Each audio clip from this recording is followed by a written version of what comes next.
I am on a mission to get up to date with my project life. So come join me in the craft room today. I am going to work on a double page layout to get a little bit more towards my goal of being caught up. And yes, it's just a bit of a craft with me video today. The first half will be an episode from my podcast, Ministry of Crafty Shenanigans. And then after that, I'm just going to pop on some music and it'll be more of a body doubling craft with me type of video.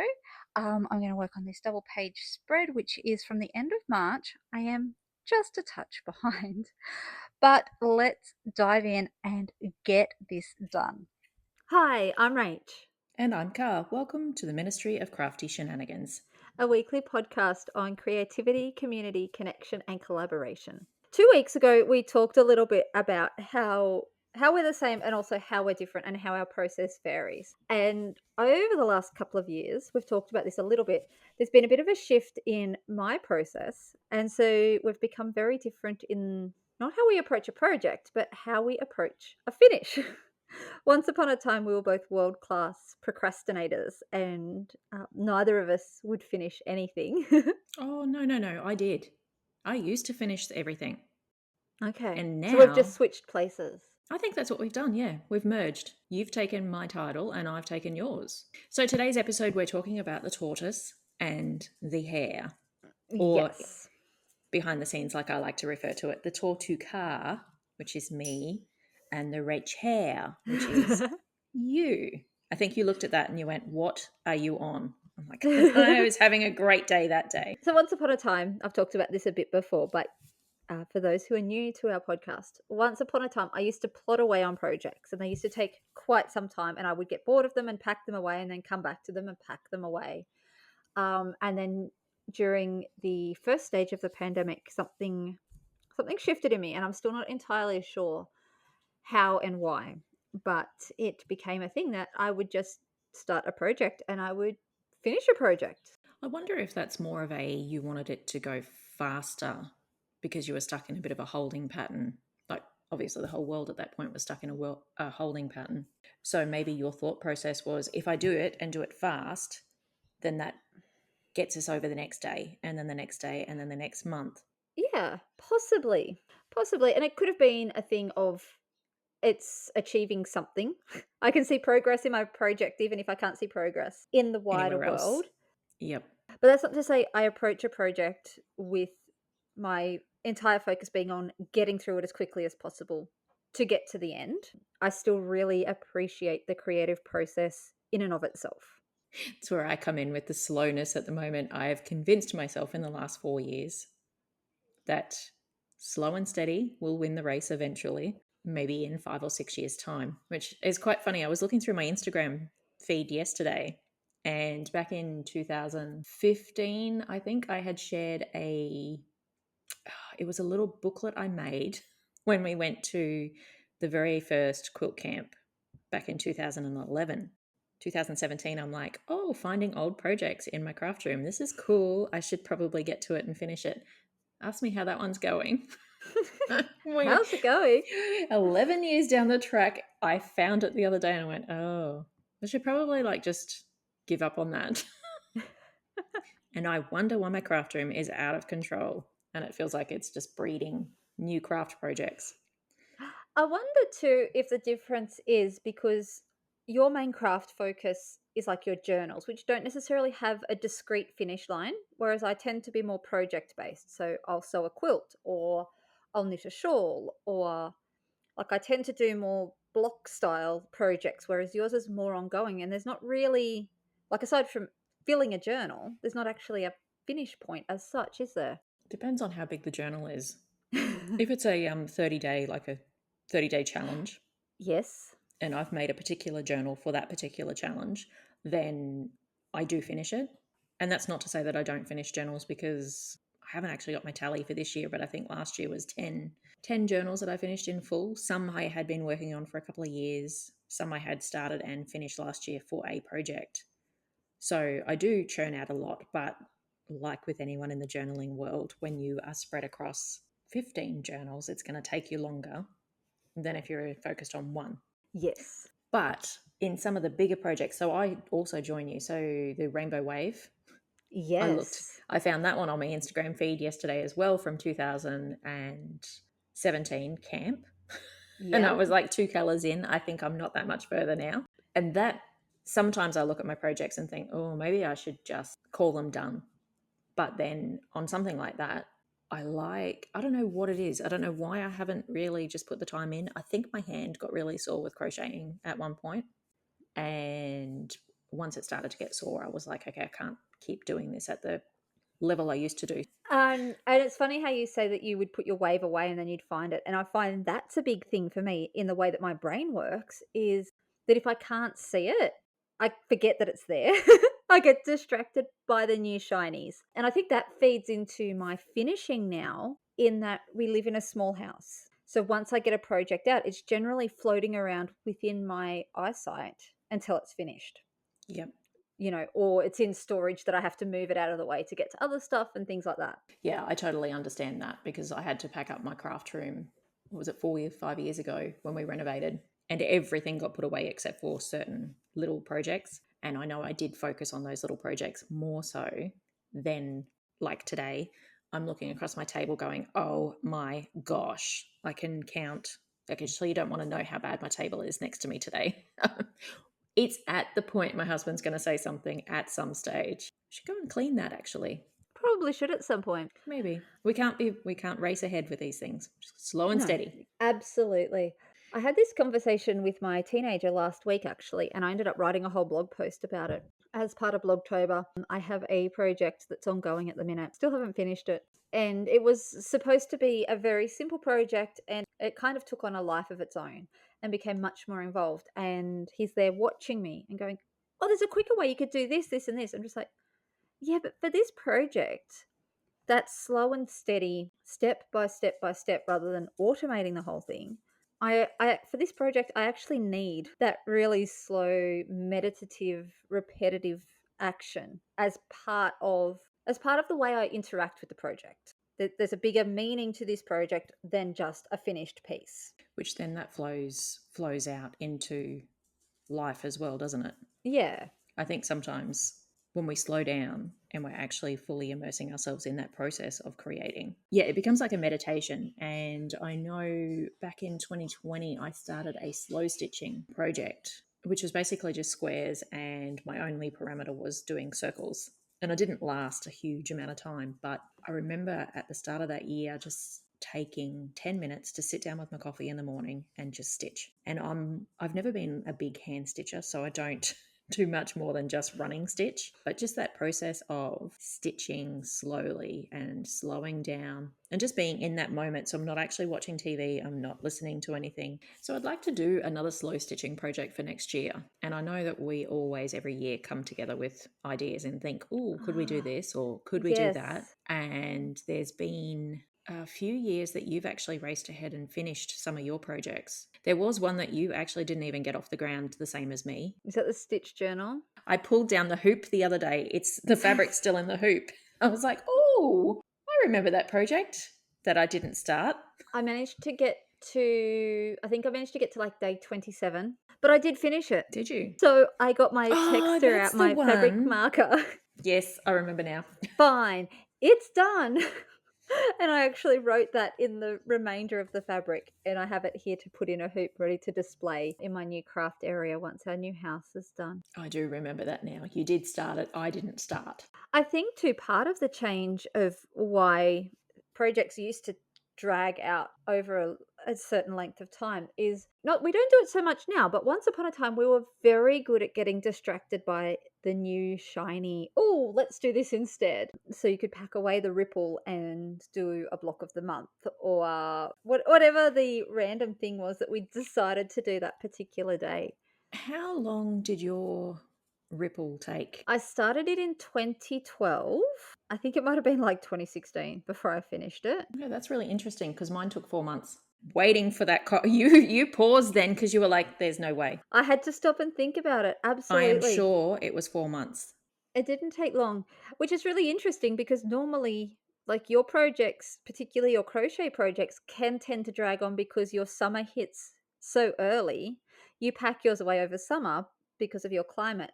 And so it's often the weather that's slowing your crochet down. So that's really interesting that you just got stuck in and got it done. Yeah, I'll have to actually go back and have a look, but I'm sure that it was 4 months because I remember doing the photos with my daughter in the backyard. I remember counting the stitches and the hours that I spent on that blanket, and I think I worked out it was something like 80 hours all up on that blanket. And then I wonder why my hand basically just died. It might have been a little bit longer, but I know that I did a blanket straight after that that took me a little bit longer. And I didn't love it as much, and I think that's about the point that with my entire crochet collection, I was like, oh, I like doing it, but I'm just not finding anything that really inspires me until we did the rainbow blanket. And I don't know if it's just that I'm resisting it. I don't know, because it's not like the Ripple so the Ripple was an Addict 24 free pattern online. It was a very repetitive up and down, basically the whole way through. Whereas when we did the rainbow wave, we actually wrote that pattern ourselves, and it's a great pattern, but I got to think about it. And my brain at the moment just goes, think? No, we are not going to think. That's my defense on that one. I love the blanket. I love the pattern. But my brain is just like, nah, not going to think about it. But that's an age thing too. So I've just looked it up on my blog. I posted in October 2012 about my Ripple, which wouldn't have been long after Sydney.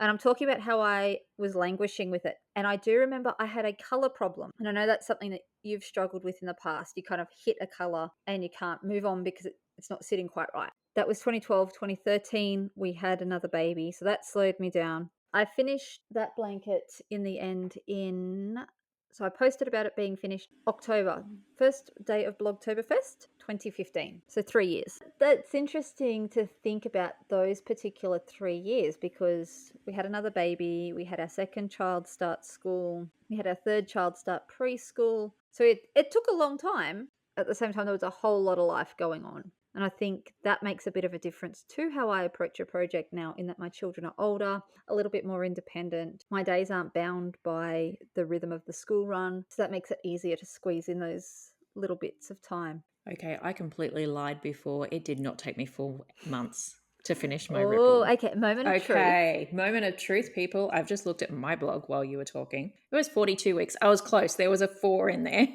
So almost a year. Almost a year. So 97 hours of work and Wow. 308 trebles per row. So it was 59,752 trebles completed. That was back in my nerd days. Oh, okay. Sorry, this is where my confusion came in. Untouched during summer. So for 3 months, I didn't touch it. So that's not dreadful. So what were we? No. 11, 10 months minus 3 is 7. I'm getting closer to the 4. Okay, I am just like a liar. Don't ever listen to me. But it was done quicker than most of my blankets. Like the rainbow, which is still in there after. When did we start that? But see, it languished for me as well, mainly because it ended up so big. A single row took forever. And so it was quite frustrating to deal with because you'd spend an hour or so crocheting and you weren't getting a lot of visible progress. I think that's with the rainbow what mine is. It takes me over an hour.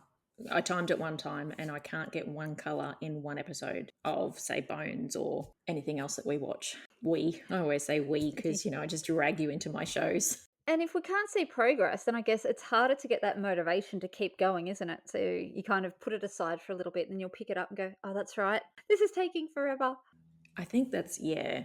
I finished mine as part of the 100 Days project at the end of 2020. My goal for myself was to add at least one row a day. I was starting to head towards the end of it anyway, but I'm like, I just want this thing finished. And often once I would start, it was enough to get that momentum going and I could finish a color a night. And then I think you challenged me. I'm just like, I'm down to the last 2 or 3 colors. And she's like, oh, but you can't do it by the end of the week or the end of the weekend or something. And I ended up just sitting down and crocheting like mad. And a bit like you, my hand was killing me at the end of it, but I got it done and it was super satisfying. And I think it was the first really big project that I finished in that year. And a bit like how progress will keep us motivated to keep going on a project, a finish kind of then begot a finish. I'm just like, oh, I can finish things. Oh, well, there's a novel concept. I wonder if I could do it again. Well, it's that building a habit, isn't it? It keeps it going, it keeps the progression going, and then once you start seeing progress, you keep going. And that's what I find. If I journal constantly and consistently every day, then I see more progress and I get that habit happening. And then I see the progress in journals. And that's when I actually start to begin to see more finished in a year than I would normally. And I think that's part of my problem. I do so much in the journaling now that I don't spend as much time on any of my other projects. So, and I also go in ebbs and flows. So I think a few years ago I said to you, oh, this is the year of XYZ. So I think 2015 was my year of cross stitch, where I did the story time and I kept up with it and I finished it that year. That's a really interesting way at looking at that slow progress, that tiny little steps forward on a regular basis are actually going to be more productive as part of the process than doing things in fits and starts. But I think we also still need that cheer squad sometimes behind us just to Absolutely push us over the edge, which we've talked about before when we used to do the school table crafting. That's when I actually made progress on that wave blanket. It's also when I made changes to the colours again. To give you some idea, I started that, 2015 or something, and I was making colour changes 5 years later. So we get stuck on a certain colour or there's something that's just not right, and that can sometimes just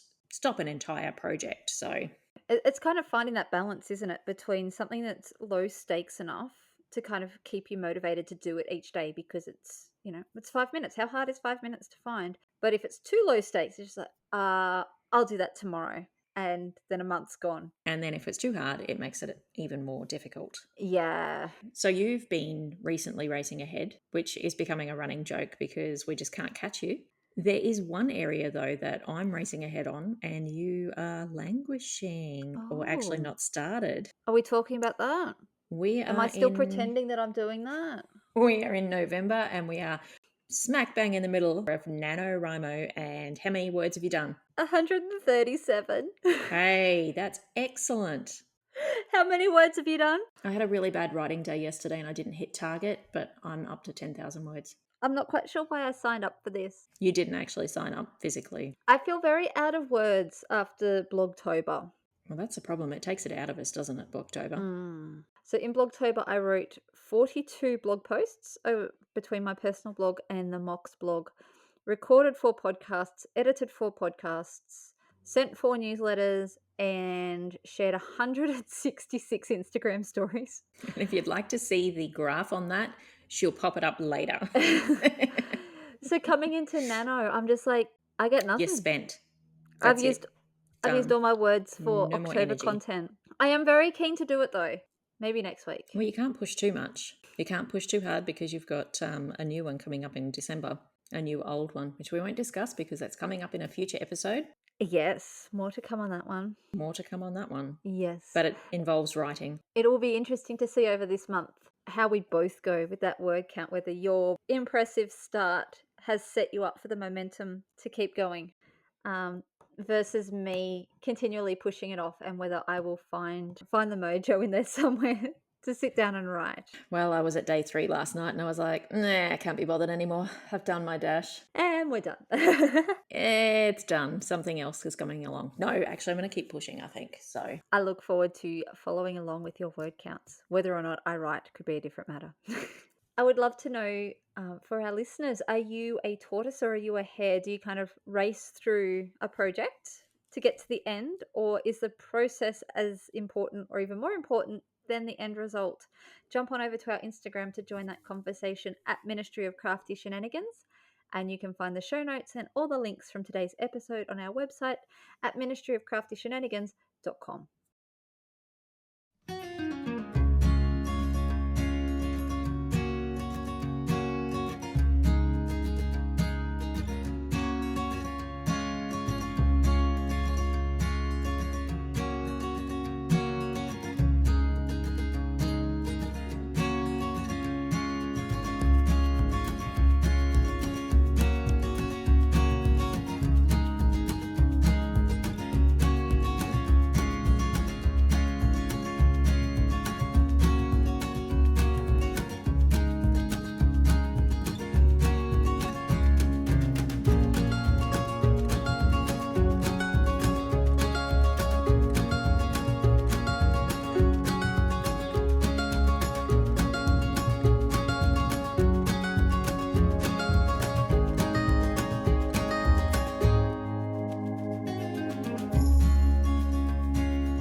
that is my finished spread.